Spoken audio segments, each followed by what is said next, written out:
Indian election commission ने 8 जनवरी को UP, Uttarakhand, Punjab, Goa और मणिपुर विधानसभा चुनावों की तारीखों का ऐलान कर दिया है। चुनाव कार्यक्रम की घोषणा के साथ ही वहां आचार संहिता लागू हो गई है। ऐसे में ये समझना जरूरी है कि आचार संहिता क्या है और इसके लागू होने पर किन किन चीजों पर पाबंदियां लग जाती हैं।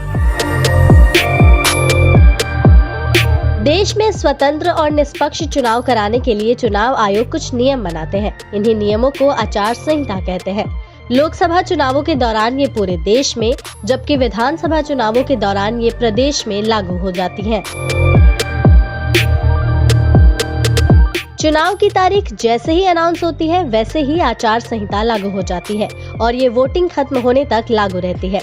इसे ऐसे समझिए, चुनाव आयोग ने 8 जनवरी को चुनाव की तारीख जिन राज्यों के लिए ऐलान की, उसी दिन से वहां आचार संहिता लागू हो गई है।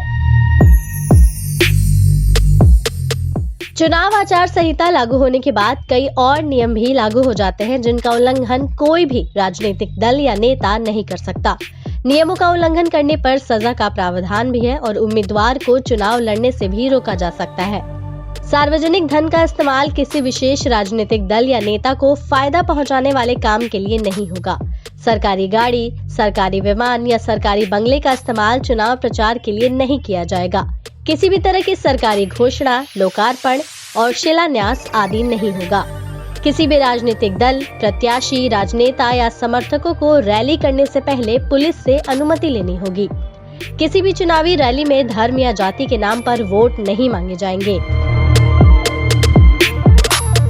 सरकार के होर्डिंग, विज्ञापन आदि के बोर्ड हटा दिए जाते हैं। इसके अलावा अखबारों और इलेक्ट्रॉनिक मीडिया सहित दूसरे मीडिया पर सरकारी राजकोष के खर्चे पर कोई विज्ञापन जारी नहीं किया जाएगा। चुनाव के दौरान कोई भी जनप्रतिनिधि अनुदान या भुगतान नहीं कर सकते हैं।